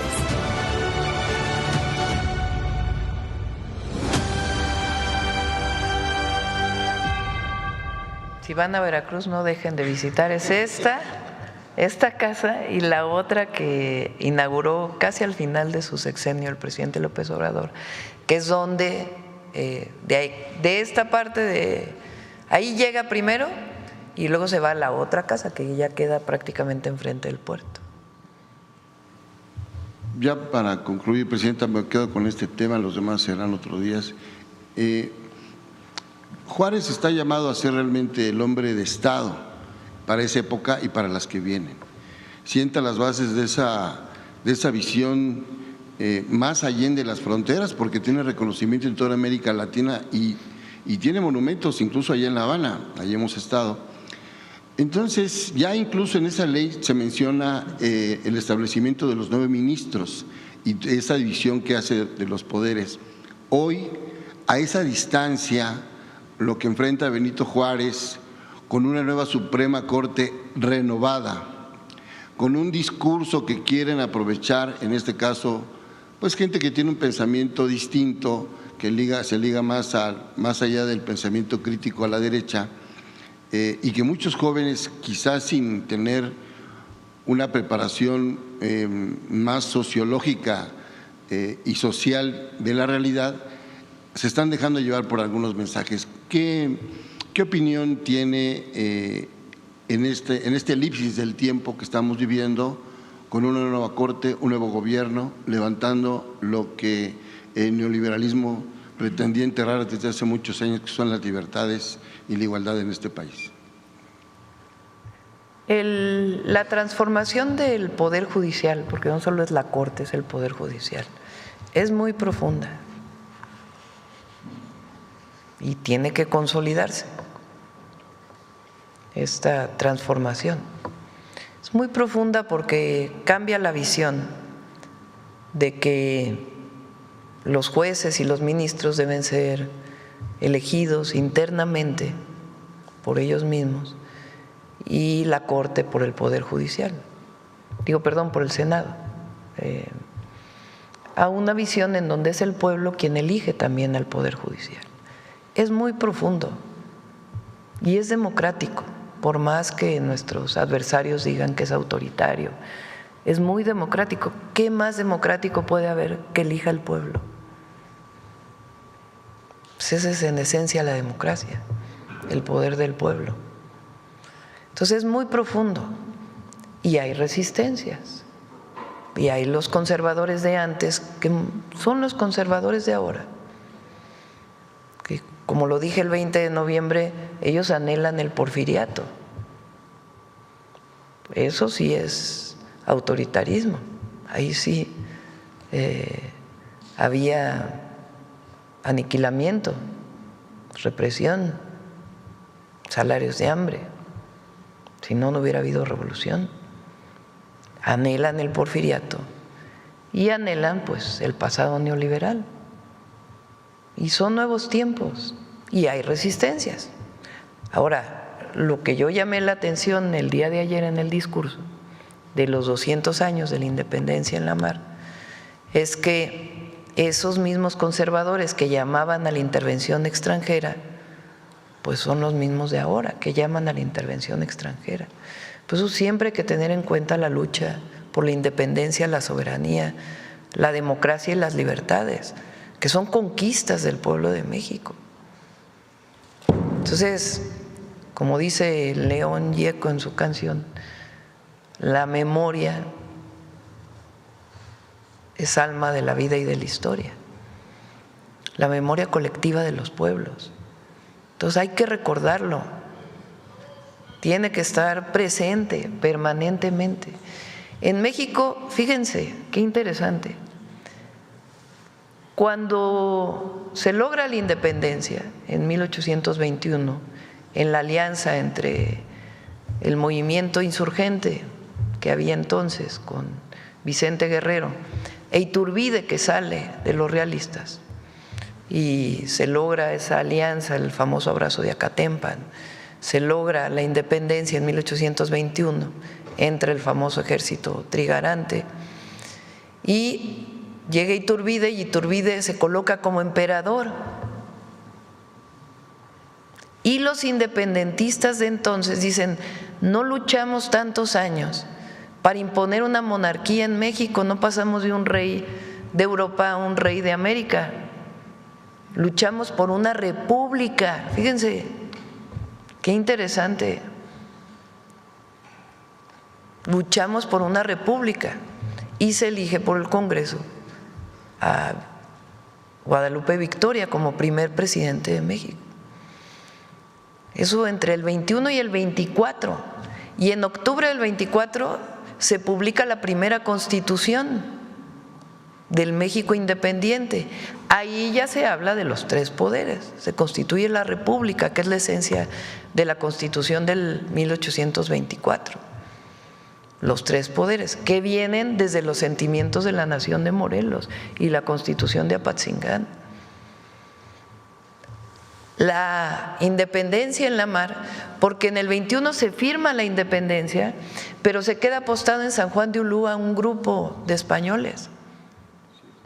Hay 3 bombardeos entre el 21 y el 24, de San Juan de Ulúa hacia Veracruz.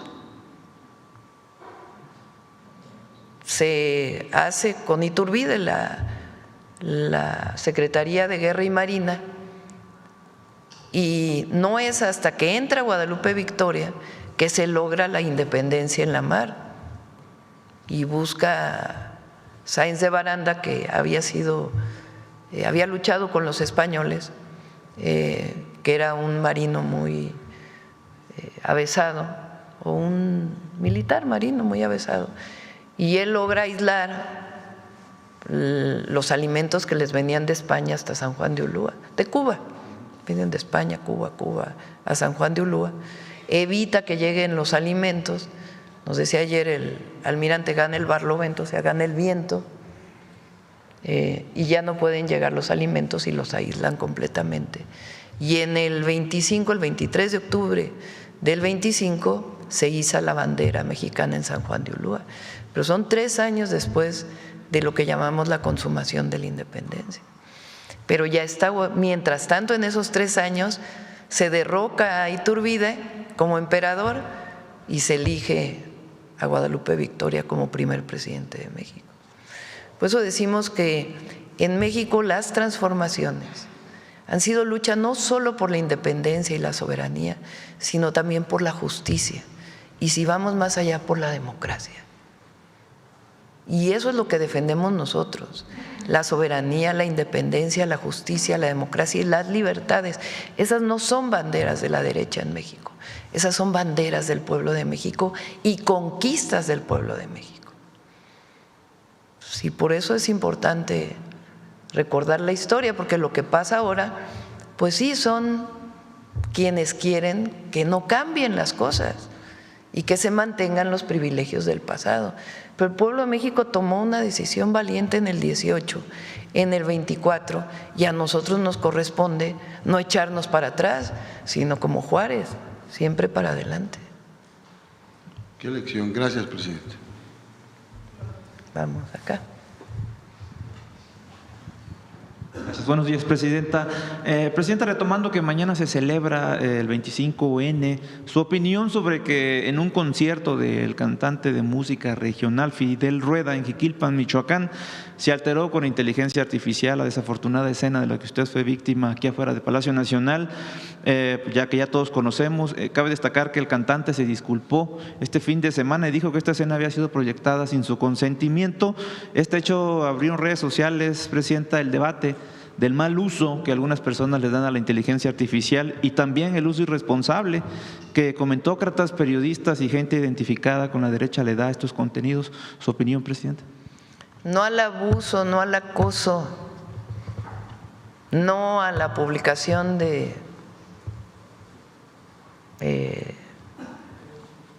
cualquier mujer, no de la presidenta, de cualquier mujer. Las mujeres en México no están solas, su presidenta y el gobierno está con ellas. Y vamos a cambiar las leyes y a garantizar que no haya impunidad. Y estas cosas que ocurren, pues, muestran de quién viene. Pero más allá de este episodio, el tema es lo de fondo, que muchas mujeres siguen viviendo acoso y abuso en nuestro país, y eso está mal. Entonces, tiene que haber un proceso de concientización muy grande y al mismo tiempo la sanción. Gracias, presidenta. En otro tema, ayer en la noche usted publicó en su cuenta personal de Instagram una fotografía con la actriz internacional. Con Salma Hayek. Presidenta, la conocí, qué mujer tan extraordinaria, me cayó re bien. ¿Qué platicaron, presidenta? Ella está haciendo una película en Veracruz.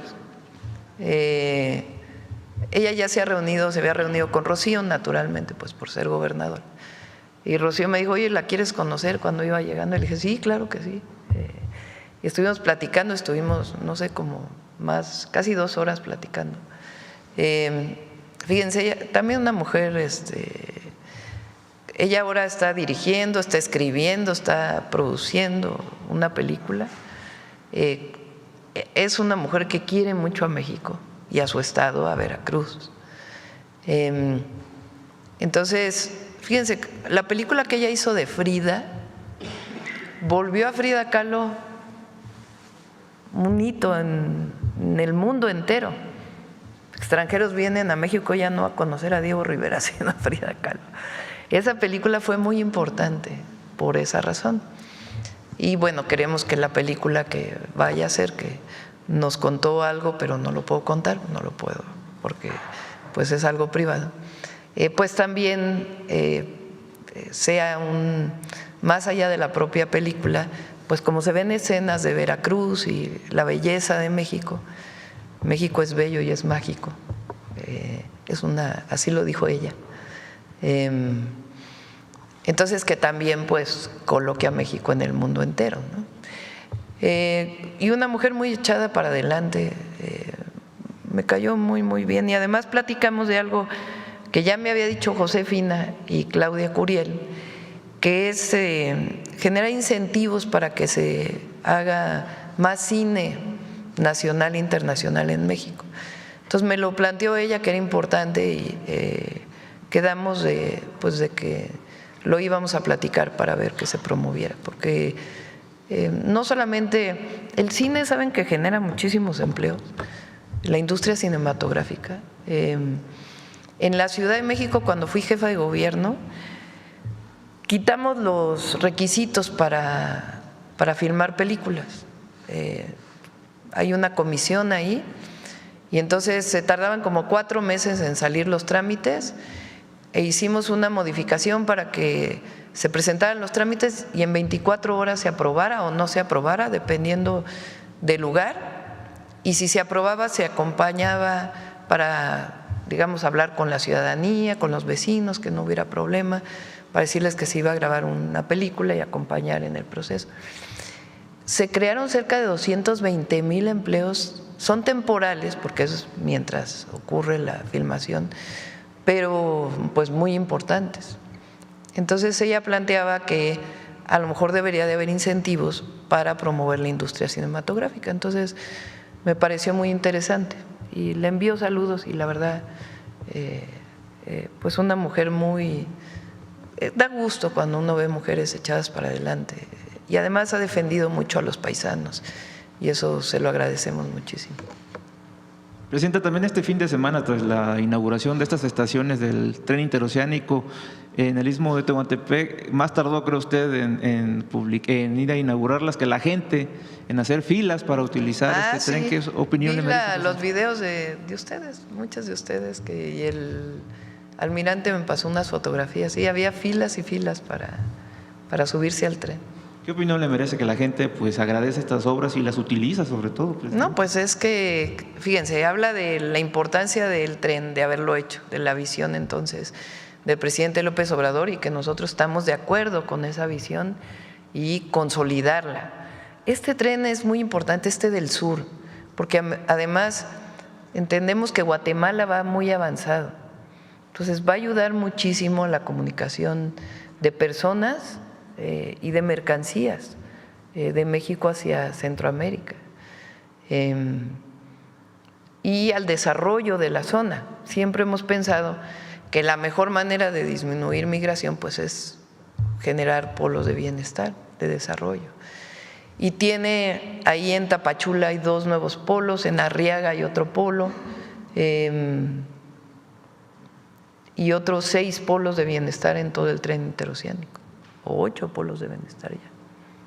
Para concluir, presidenta, pues su opinión sobre estos fuertes rumores que han circulado en los últimos días en las redes sociales sobre que próximamente quizás estaría por iniciar un despliegue militar norteamericano en Venezuela, esto debido a la fuerte acumulación de fuerzas navales en las costas de este país caribeño, así como el traslado en las últimas horas y días de altos mandos militares a la región, presidenta. Conoce nuestra opinión, y además una opinión constitucional, porque así dice nuestra Constitución. Nosotros siempre vamos a estar a favor de la autodeterminación de los pueblos, de la solución pacífica de cualquier conflicto y de no injerencismo ni intervención. No estamos de acuerdo con ello. Entonces, el diálogo y la paz siempre deben guiarnos. Gracias, presidente. Bueno, vamos ya sobre las últimas, a ver aquí. Presidenta, buenos días. Elizabeth Robles, de Canal del Congreso. preguntarle sobre su sentir de este jueves en esta reunión con legisladores de Morena, del Verde y del Partido del Trabajo, sobre este respaldo que le expresaron el día jueves. ¿Cuál es su sentir, presidenta? Pues agradecerle, estamos muy unidos en los que somos representantes populares del movimiento que representamos. Hay mucha unidad y son muchas reformas constitucionales y leyes que se han aprobado. Entonces, aproveché para agradecerles y también para invitarlos al 6 de diciembre. Entonces, fue una muy buena reunión. Y de los 3 partidos también. Algunos legisladores nos adelantaron que pues algunas de estas reformas que pues se abordaron, que están pendientes, como el caso de la reforma para reducir la jornada laboral a 40 horas, presidenta. Sí, todavía no presentamos la iniciativa. ¿Por qué? Porque hemos buscado que haya acuerdo entre el sector empresarial, los empresarios de México, los empleadores y las representaciones de los trabajadores. Fíjense, tanto que han dicho de la cuarta transformación, que polariza y no sé qué tanto. Todas las reformas laborales, todas han sido por consenso. Todos los aumentos salariales de salario mínimo han sido por consenso. El PASIC que recientemente firmamos no es una imposición de precios a mercancías, sino es un acuerdo por consenso voluntario que se cumple. El acuerdo de que no aumente el precio de la gasolina y tener un precio máximo no es por ley, por norma, sino es un acuerdo con todos los gasolineros. Y ahora queremos que la reforma de las 40 horas, que lo estamos planteando paulatino, y también el aumento al salario mínimo para el 2026, pues siga siendo por consenso. La reforma al outsourcing fue por consenso. La reforma de las pensiones fue por consenso. Entonces, ayuda mucho eso a que se avance, y en este caso, pues también Marat nos está ayudando a poder conciliar con todos los sectores. ¿Hay un estimado de cuándo podría presentarse esta propuesta, presidente? Pues queremos que se presente este año, pero quizá para aprobarla ya hasta la sesión del próximo, pero queremos que se haga público este año el acuerdo. Y finalmente, consultarle acerca de los avances en esta negociación en materia del salario mínimo. ¿Cómo van estos También acuerdos? va muy bien, ya falta poco para poder presentar el aumento al salario mínimo, el porcentaje. Gracias, presidente. Bueno, ya la última, a ver el compañero que… ¿Qué tal, presidenta? Buenos días. Un momentito. Listo. Presidenta, se reporta que la temporada de sargazo 2025 en Quintana Roo cerró con más de 91 toneladas recolectadas, un aumento del 147% respecto al año pasado.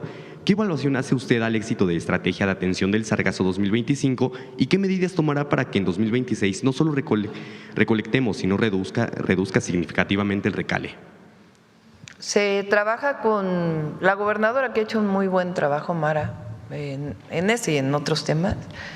La secretaria de Medio Ambiente, Alicia Bárcenas, la secretaria de Marina, que han puesto redes, limitantes físicas, digamos, para que no llegue el sargazo, y se está trabajando en una planta para convertir sargazo sea en energía o en algún material utilizable.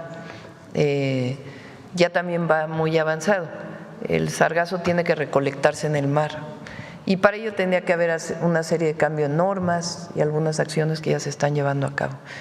Entonces la idea es, y además hay trabajo con científicos para identificar las causas del sargazo. Hay quien dice que es el cambio climático, hay quien habla que es la deforestación del Amazonas, en fin, varias causas que pueden estar generando esto, que es algo global, no algo que tenga que ver directamente con nuestro país, pero pues tenemos que garantizar que se evite la llegada del sargazo a las playas, y si se puede utilizar como material para energía o para otros productos, pues qué mejor. Gracias. Como segunda pregunta, la Fiscalía de Quintana Roo reportó el rescate de 844 víctimas de trata durante la actual administración y 98 presuntos tratantes detenidos. En este sentido, ¿qué acciones federales adicionales puede impulsar su gobierno para consolidar los protocolos de prevención, atención y sanción de la trata, especialmente en zonas turísticas vulnerables de Quintana Roo? Ha estado trabajando el Gabinete de Seguridad con Quintana Roo y sí, en efecto, uno de los temas en Quintana Roo y en otros estados es la trata. Y se ha estado trabajando y hay muchísimos detenidos. Entonces ya puede informar el gabinete. Vale, y ya por último, es hacer su conocimiento del padecimiento de los habitantes del pueblo de San Pedro Barrientos y colonias aledañas en el municipio de Tlalnepantla de Baz, quienes al transcurso del tiempo, con artimañas jurídicas, un posible cártel o inmobiliario en contubernio en el gobierno municipal, ha cambiado el uso de suelo, dejando al pueblo sin áreas verdes para el sano desarrollo de sus habitantes y así poder instalar grandes bodegas y complejos inmobiliarios de grandes características. Y es que en sesión de Cabildo del 21 de mayo pasado, aprovechando la ausencia del presidente municipal de Tlalnepantla de Baz, Raciel Pérez Cruz, una última área verde propiedad del citado municipio fue donada a la SEDATU para que construya vivienda social sin haber considerado que ha dejado al pueblo sin áreas verdes y que además lo hará a 350 metros del epicentro donde alguna vez estuvo la fábrica de asbestos de México, poniendo en riesgo a la gente que llegará de otros lugares que ignoran la exposición del asbesto. Poco a poco sigue arrebatando la vida de las personas. Por lo tanto, ante la existencia de un posible cártel inmobiliario, aunado a la gentrificación y la nula respuesta del gobierno municipal, estatal y la propia SEDATU, a quienes se les ha pedido intervención a los habitantes del pueblo de San Pedro Barrientos y colonias aledañas, nos piden preguntarle si es posible que el gobierno federal pueda intervenir para que el ayuntamiento de Tlalnepantla de Baz cancele la sesión de Cabildo del 21 de mayo del 2025, donde se autorizó la donación de áreas verdes a la SEDATU para que ahí se conserve el último espacio verde y se vea la factibilidad de construir la primera utopía del municipio de Tlalnepantla de Baz. Lo revisamos. Sí. Vale, muchísimas gracias. Bueno, humanismo mexicano. Sí, cómo no. Sí. A ver, pásale el micrófono a la compañera.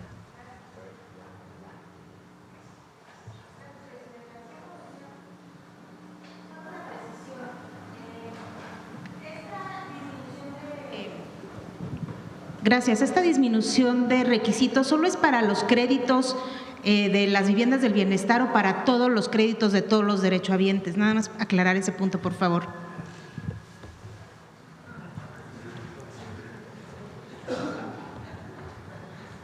No, para todos los créditos hipotecarios.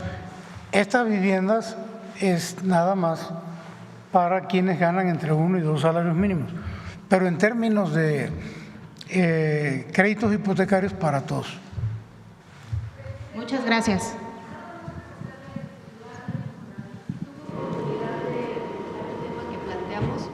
Perdón, Presidenta. Buenos días, Joana Flores de Grupo ASIR. Nada más preguntarle al titular del Infonavit. Hace un par de meses planteamos aquí el problema de un fraude inmobiliario en Puebla.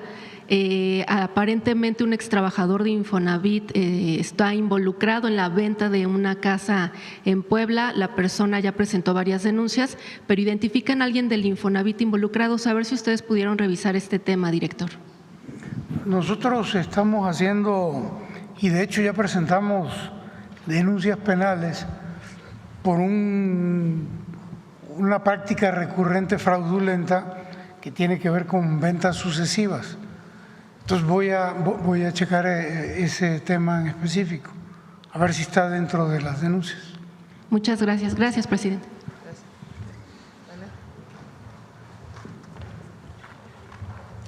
Con su permiso, Presidenta, buenos días. Como bien mencionó hace unos momentos nuestra Presidenta, la consolidación total de la independencia de nuestro país se dio hasta 1825. Recordemos que en 1821 Iturbide consumó, es decir, terminó con la guerra entre realistas e insurgentes y creó el Imperio Mexicano, aunque no la república por la que verdaderamente había luchado el pueblo. pero fue hasta noviembre de 1825, con la toma del fuerte de San Juan de Ulúa en Veracruz, el cual era el último territorio que se mantenía ocupado por fuerzas españolas, cuando finalmente se consolidó, es decir, se le dio solidez a la República Mexicana. Así lo reconoció el primer presidente mexicano, Guadalupe Victoria, en el mensaje que dirigió al pueblo y a las y los habitantes de Veracruz. Fragmentos de este mensaje los podremos ver en el video que les presentaremos a continuación. Así que en la cápsula de video del día de hoy conmemoramos el bicentenario de la consolidación de la independencia de México, tanto en la tierra como en el mar. Un acto de soberanía y heroísmo que sin duda alguna inspira al humanismo mexicano. El 23 de noviembre de 1825 ondeó por primera vez la bandera mexicana sobre el torreón de la fortaleza de San Juan de Ulúa frente al puerto de Veracruz, como señal de la expulsión definitiva de las tropas imperialistas españolas del territorio nacional. Desde la firma de los tratados de Córdoba y el triunfo de independencia, la corona española no quería reconocer la libertad de la nueva nación. Una y otra vez, las tropas de Fernando VII intentaron restablecer el régimen colonial. A los conservadores les aterra la libertad de los pueblos. Desde La Habana, que aún era parte del Imperio Español, los peninsulares surtían de insumos a las tropas en San Juan, desde la que mandaban ataques al puerto. La ocupación española representaba una seria amenaza para la seguridad y soberanía nacionales. Vigilar nuestras aguas es proteger nuestra tierra. Con esa encomienda nació la Secretaría de Guerra Marina el 4 de octubre de 1821. Lograr el bloqueo de la ruta Habana-San Juan de Ulúa era fundamental. No es coincidencia que la rendición española se lograra en la presidencia de Guadalupe Victoria, el primer presidente constitucional de México. Victoria había comandado las fuerzas nacionales en Veracruz y tenía claro el objetivo. Por eso, al tomar el poder, adquirió buques, aumentó el poder de fuego de la Armada para estrechar el cerco sobre la fortaleza. El responsable de la estrategia fue el capitán de fragata Pedro Sáiz de Baranda, quien logró neutralizar los suministros de víveres y armas a San Juan. Los españoles, a pesar de lograr bombardeos sobre el heroico puerto de Veracruz, tuvieron que rendirse. El 18 de noviembre de 1825, el brigadier español José Coppinger entregó la rendición incondicional al general Miguel Barragán, jefe militar en Veracruz. El presidente Guadalupe Victoria dirigió un mensaje al pueblo de México. Gloria y honor a los valientes que con sus fatigas, sangre y heroicos padecimientos lograron este día de júbilo. Conciudadanos, ¡viva la República Mexicana! Después de 300 años, al fin México estaba libre de tropas realistas. La Marina Armada de México escribió su primera de muchas páginas gloriosas en la historia nacional. El valor de nuestros héroes y heroínas, su amor por la patria, es parte fundamental del humanismo mexicano. Muchas gracias. Gracias, buen día.